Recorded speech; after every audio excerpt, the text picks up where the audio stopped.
Assalamualaikum warahmatullahi wabarakatuh.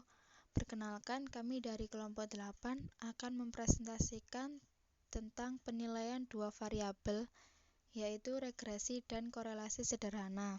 Sebelumnya, kami akan memperkenalkan anggota kelompok 8, yaitu Holidatul Hamidah, Freti Melani, dan Husnul Khotimah. Pengertian regresi dan korelasi. Menurut Sir Francis Galton, istilah regresi pertama kali diperkenalkan oleh Sir Francis Galton pada tahun 1886. Galton menemukan adanya tendensi bahwa orang tua yang memiliki tubuh tinggi maka memiliki anak-anak yang tinggi, dan orang tua yang memiliki tubuh pendek akan memiliki anak-anak yang bertubuh pendek pula. Ketinggian anak yang amat tinggi atau orang tua yang amat pendek cenderung bergerak ke arah rata-rata tinggi populasi. Inilah yang disebut hukum Galton mengenai regresi universal. Dalam bahasa Galton, ia menyebutkan sebagai regresi menuju mediokritas. Selanjutnya yaitu pengertian secara umum. Analisis regresi merupakan studi mengenai ketergantungan satu variabel dependen atau terikat dengan satu atau lebih variabel independen atau bebas, dengan tujuan untuk mengestimasi atau memprediksi rata-rata populasi atau nilai rata-rata variabel dependen berdasarkan nilai variabel independen yang diketahui. Selanjutnya, pengertian korelasi secara umum. Korelasi merupakan teknik analisis yang termasuk dalam salah satu teknik pengukuran asosiasi atau hubungan. Pengukuran asosiasi merupakan istilah umum yang mengacu pada sekelompok teknik dalam statistik bivariat yang digunakan untuk mengukur kekuatan hubungan antara dua variabel.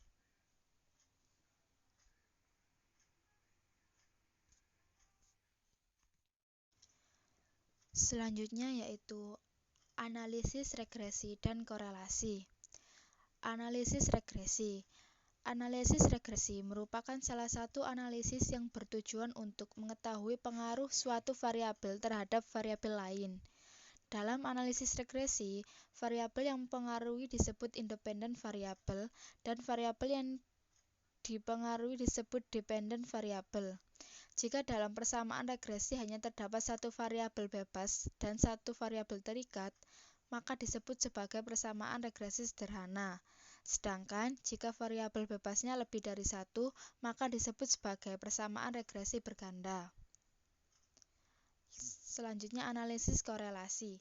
Analisis korelasi merupakan suatu analisis untuk mengetahui tingkat keeratan hubungan antara dua variabel. Tingkat hubungan tersebut dapat dibagi menjadi 3 kriteria, yaitu mempunyai hubungan positif, mempunyai hubungan negatif, dan tidak mempunyai hubungan.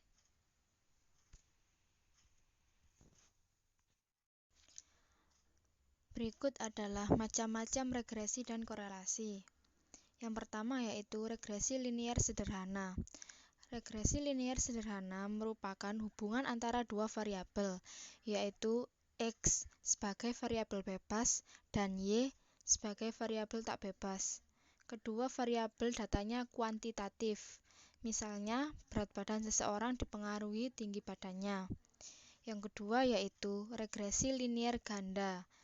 Regresi linier ganda merupakan hubungan antara variabel Y dengan dua atau lebih variabel X. Semua variabel datanya kuantitatif. Misalnya, produksi padi dipengaruhi oleh jenis pupuk, suhu, lama penyinaran, dan lain-lain. Yang ketiga yaitu regresi linier hubungan antara variabel Y dan X yang tidak linier. Tidak linier maksudnya laju perubahan Y akibat laju perubahan X tidak konstan untuk nilai-nilai X tertentu. Misalnya, produksi padi akan meningkat saat diberi pupuk taraf rendah ke sedang, tapi kalau diberi dengan taraf tinggi, malah produksinya menurun. Yang keempat, regresi dummy. Regresi dummy merupakan hubungan antara variabel Y sebagai data kuantitatif dan variabel X sebagai data kualitatif. Misalnya, melihat pengaruh kemasan terhadap harga jual makanan. Selanjutnya yaitu regresi logistik. Regresi logistik yaitu hubungan antara variabel Y sebagai data kualitatif dan variabel X sebagai data kuantitatif. Misalnya, ingin diketahui apakah konsumen akan membeli makanan di rumah makan berdasarkan penilaian konsumen terhadap lokasi, pelayanan, pendapatan. Dalam kasus ini hanya ada dua kemungkinan respon konsumen, yaitu konsumen membeli satu dan tidak membeli.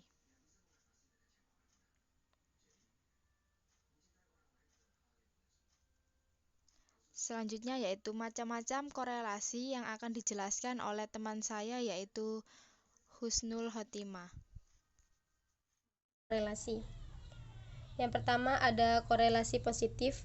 Korelasi positif adalah tingkat hubungan antara dua variabel yang mempunyai ciri bahwa perubahan variabel independen X diikuti oleh perubahan variabel dependen Y secara searah. Yang kedua, korelasi negatif. Korelasi negatif adalah tingkat hubungan antara dua variabel yang mempunyai ciri bahwa perubahan variabel independen X diikuti oleh perubahan variabel dependen Y secara berlawanan. Yang ketiga, korelasi sederhana, yaitu tingkat hubungan yang terjadi antara dua variabel saja. Yang keempat, korelasi multiple, yaitu tingkat hubungan yang terjadi antara dua variabel atau lebih. Yang kelima, korelasi sempurna.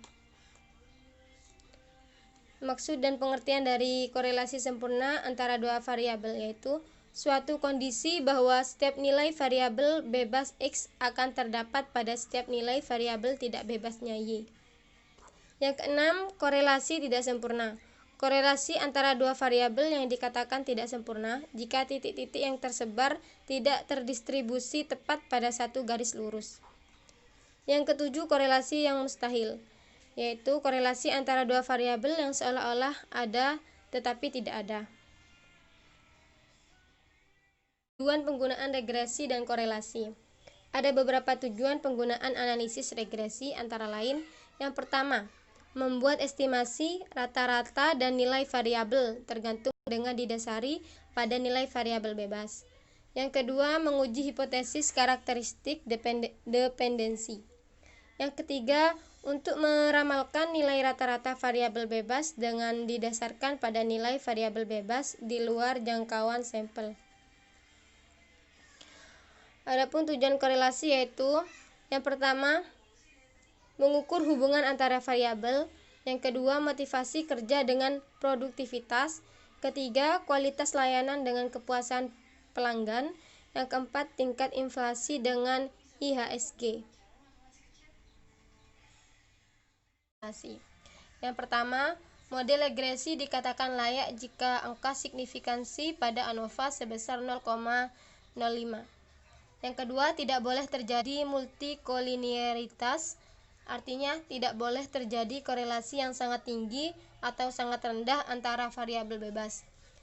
Nah, syarat ini hanya berlaku untuk regresi linear berganda dengan variabel bebas lebih dari satu. Yang ketiga, keselarasan model regresi dapat diterangkan dengan menggunakan nilai R kuadrat. Semakin besar nilai tersebut, maka model semakin baik. Keempat, terdapat hubungan linear antara variabel bebas X dan variabel tergantung Y. 5. Data harus berdistribusi normal. 6. Data berskala interval atau rasio.